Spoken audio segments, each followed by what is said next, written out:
Hello everyone, this is Crota giving you a shoutcast and game 2 in a series between Grubby and Unix. Grubby spawning as the green Protoss player at the 8 o'clock position. Meanwhile, we have Unix spawning as the yellow Terran here at the 12 o'clock position. So this is going to be ally spawn here on Shattered Temple, a very good map, a lot more balanced than Lost Temple. Even speaking as a Terran player, Shadow Temple doesn't really favor anyone nearly as much as Lost Temple did with that ridge and that high ground at the natural expansion. Now, Unix versus Grubby. We saw game one, very exciting. Unix being able to just mass up a lot of Vikings early, and then by focus firing down those Colossi, he was able to weaken up the sheer amount of splash damage. And then because Grubby didn't have any high Templar in combination with those Colossi, he wasn't able to deal damage towards those Vikings and towards the infantry units. The Psy Storm effect really doubles up against Viking Marine Marauder, because as long as you can pull those Colossus back just a little bit, those Vikings end up parking themselves right on top of Marines and Marauders, and then you cast one Psy Storm, and the Psy Storm is an area effect damage that deals a lot of damage. The more tightly packed, there is no limit on, or there is no cap on the amount of damage you can do. So if you can hit both ground and air units at the same time, that is a lot of damage to be had. You can see now Unix coming in quickly, looking around the map, sees that there is one assimilator in play and a pylon coming in online. Grubby pretty much following a pretty standard build order, and we'll see if Grubby's micro will be able to make him a stronger and better player in this time around. Warcraft 3 known as more of a micro battle, just a lot of right clicking with your Blade Master according to some players for Orc, but Grubby is well known for just proper surrounds and proper ensnares. You can see Grubby also warping in a pylon over here, enabling him to warp in units onto the low ground and behind this brush as well, so he can, after warping in the units, he can perhaps try to flank out his opponent. That's one of the things where Terran players often forget, that a Terran player can attempt to try to siege their opponent, and they look into your opponent's base and are like, oh, there's no robotics facility, he can't drop units onto the low ground. You're wrong. You can drop in units onto the low ground right here and then try to flank. It works out often. It works out pretty well some of the times when the siege tanks are lined up here, or siege tanks are lined here trying to push in on the front door, and then all of a sudden charge lots come in from the back, hitting straight into those siege tanks, and then sentries and other units come in from the front. But I haven't seen this game yet, so I do not know the outcome of this game, as we are now going into that cybernetics core, researching that warp gate and also the gateway, now training up a stalker. We are also getting a hidden pylon here, so Grubby looking to hide some tech. What he can try to do is he can try to get a Stargate here, try to charge off of these destructible rocks or even these destructible rocks, but I don't think it's gonna be close enough to really deal that much damage. So perhaps a Twilight Council here. If it is a Twilight Council, no, it is going to be a Stargate. So it is going to be a Stargate. Perhaps hiding that Void Ray play and Void Ray play may work out well, especially if Unix is in fact going for a very fast expansion. Whenever you have destructible rocks close to a base, you always have to be very wary of Void Rays. Void Rays, and once they are fully charged, deal a large amount of damage. Add in the fact that they can attack while moving, and they become a very potent force. Barracks now training up more and more units. Very important to get more Marines in order to counter those Void Rays. There could be Phoenixes, but I would be really surprised if there was Phoenixes. But Unix now currently supply locked at 27/27. There it is. There goes a Void Ray. Void Ray is being chrono boosted. So yeah, one chrono boosted Void Ray. I do not see a robotics facility. I've seen a one gate into a Stargate and a robotics facility for Void Rays, Immortals, and Zealots, but that does not seem to be the case this time around. Marine and Marauders here, Orbital Command now being upgraded as a second refinery coming into play. Unix looking to play a very long-term game. Meanwhile, Grubby going to try to end it, or at least try to take a dominant position early on with that early pressure.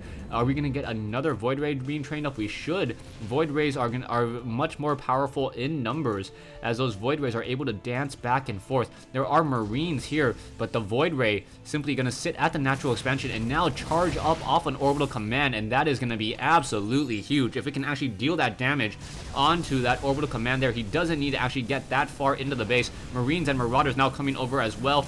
And now I'm getting some damage onto the SCVs, now trying to pull away, making sure that those units are not going to come back in. And now the Void Ray just charging up against those SCVs, trying to get as much damage. The Void Rays need to hide themselves up on that high ground. And as long as it doesn't attack, you need to remember to use the stop attack button. I'm not sure if Void Rays have a stop attack button. A second Void Ray now coming in, perhaps putting pressure onto that front bunker would actually be even more beneficial, as the Marines now try to come over and try to get some damage onto this Void Ray. So this is split Void Ray harassment here, as that Void Ray does outrange just a little bit, as another Void Ray coming in over here as well. So attacking on the front door, on the back door, both sides getting pressured, and the Marines now trying to make their way over. One supply depot has been destroyed. Now supply lock Unix in a little bit of trouble, or desperate trouble now, as he is unable to train any additional units, as a Void Ray now going after a fresh supply depot. Missile turret currently being built. Marines now trying to make the trek over, but I believe that supply depot will get taken down, as a new Void Ray now pressing in over here. The Marines already making the trek back, knowing that this missile turret and this missile turret will be able to offer some help. And now Unix finally not supply locked. We are getting more units on the front door though, so Grubby continuing to warp in more units, and now also getting that robotics facility and another gateway down over here. So if he's able to perhaps get some wow, can't even think of the unit, Immortals, he will be able to get a lot of damage. And now the Unix has to be very careful. This bunker is going to be very vulnerable to Void Rays. Those Void Rays are going to be able to just unleash a lot of damage. Yeah, the missile turret back over here, able to shoot down one of those Void Rays. Void Rays versus missile turrets, not a very fair fight at all. The missile turret does outrange and also does outdamage, but that is a static defense in that particular instance. Robotics Bane now coming in. Zealots Immortal now being added to this group, perhaps now charging, and this is going to be double bunker here, and this one bunker going to get destroyed very easily. Stalkers, and there is that Guardian shield up, as the Zealots now trying to fight back and forth. There is that one Viking. The Viking should perhaps just be focused down. There it goes, now getting taken down, and now the Marines and Marauders are in full retreat. Unix unable to really utilize the fact that he does have a natural expansion, or he does have a second orbital command. The Void Ray is now just owning the air, and now able to get a lot of damage very easily. The robotics facility now should perhaps be trying to train up a Colossus, and as soon as a Colossus and a Mortal join that army, I'm not sure what exactly Unix can do. Unix is already behind. You can see 64 over 64 now. His army is significantly smaller, 1,400 total resources versus 22. And if you take a look at the worker supply, there is a slight advantage for Unix, since he was able to double train SCVs off of another orbital command. He also does have double mule, so he does have a strong economy at this stage. Back over here, a Nexus now being established by Grubby. Grubby perhaps going to move out with these Void Rays, these Stalkers. There is one Immortal here. That scanner sweep pretty much indicating that an attack should be coming sometime soon. A probe now wants to come in and see if there is an army out there. Doesn't see an army, and now just going to continue to move along its merry way. A Colossus should be done. A second Colossus needs to be added as soon as he gets enough minerals. He is currently 80 minerals shy, but I believe a second Colossus will be coming in. You can see Grubby's green circle there, waiting for those minerals to train up another Colossus. There you go. There's the Colossus now waiting for the Chrono Boost. There it is. Now trying to get those Colossi out very quickly. 2 Void Rays and a Mortal Colossus. This is a mini Protoss Death Ball, as the Void Rays are now looking to charge up off of these destructible rocks. So how much damage can be dealt?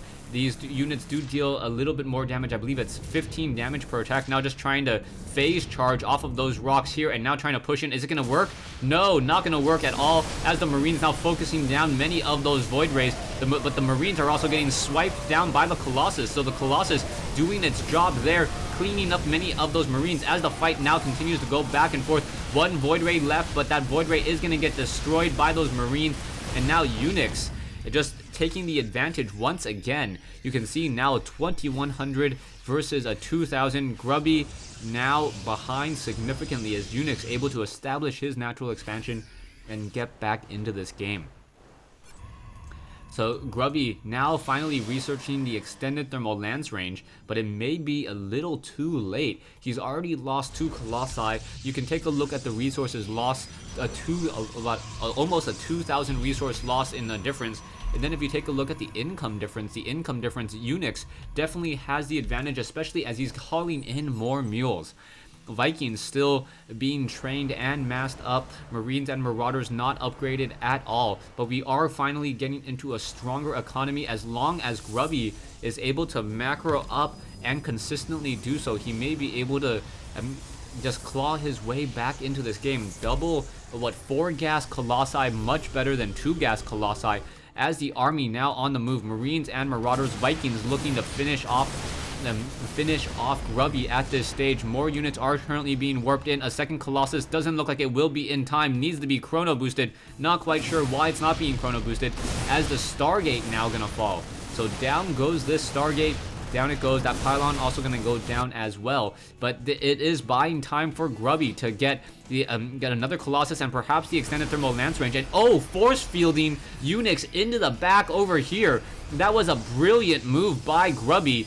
And that is going to delay that attack there if he's able to get off another round of force fields, or at least get some Guardian Shields off. There's that Guardian Shield now. Double Colossus trying to come in. The Vikings looking to finish off those targets. Extended thermal lance range has been completed, and now finishing off the rest of those Marines and those Marauders. But even though Grubby did exchange quite well in that battle, he still has to say GG. So Grubby losing this game here to Unix. And I still have one more game, so I either casted the games out of order or as the best of 5 series. So yeah, stay tuned for game 3 in this series between Grubby and Unix.